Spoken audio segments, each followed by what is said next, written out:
Hi friends, ഇന്നത്തെ നമ്മുടെ താരം എഗ് ബജിയാണ്.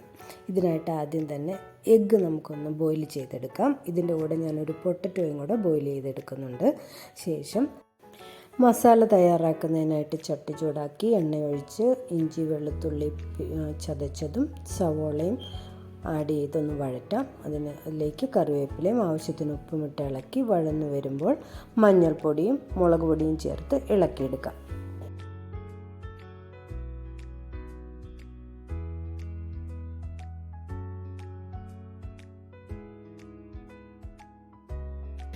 ഇനി നമുക്ക് ബോയിൽ ചെയ്ത് വെച്ചിരിക്കുന്ന മുട്ട രണ്ടായിട്ട് കട്ട് ചെയ്ത് അതിൻ്റെ വൈറ്റും യോക്കും സെപ്പറേറ്റ് ചെയ്തെടുക്കാം.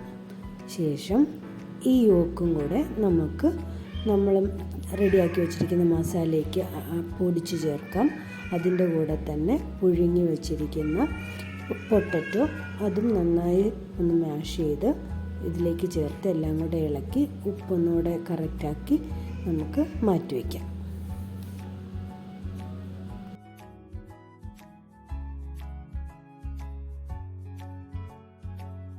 ഇനി നമുക്ക് ഈ മസാല നമ്മളുടെ മുട്ടയിലേക്ക് ഫില്ല് ചെയ്യാം. അതിനായിട്ട് ആദ്യം തന്നെ കുറച്ച് കുരുമുളക് പൊടി ഇതിലേക്ക് ആഡ് ചെയ്ത് കൊടുക്കുക. അതിനുശേഷം മസാല കുറേശ്ശെ എടുത്ത് എഗ്ഗിലേക്ക് ഫില്ല് ചെയ്ത് ബോളാക്കി വയ്ക്കുക.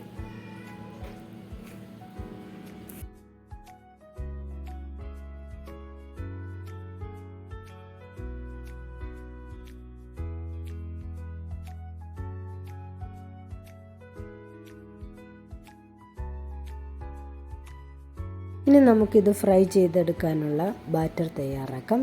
അതിനായിട്ട് 250 ml കപ്പിന് 1 കപ്പ് കടലമാവ്, 2 ടേബിൾ സ്പൂൺ അരിപ്പൊടി, 2 teaspoon Kashmiri chilli powder, 1/2 teaspoon കായപ്പൊടി, 1/4 ടീസ്പൂൺ ബേക്കിംഗ് സോഡ, ആവശ്യത്തിന് ഉപ്പ്, ഇത്രയും ചേർത്ത് നന്നായി ഒന്ന് ഇളക്കിയ ശേഷം കുറേശ്ശെ വെള്ളം ഒഴിച്ച് ഒരു തിക്ക് ബാറ്ററാക്കി എടുക്കാം. ശേഷം നമ്മൾ റെഡിയാക്കി വെച്ചിരിക്കുന്ന ഓരോ ബോൾസ് ഇതിൽ മുക്കി തിളച്ച് കിടക്കുന്ന എണ്ണയിൽ ഇട്ട് നമുക്ക് ഫ്രൈ ചെയ്തെടുക്കാം.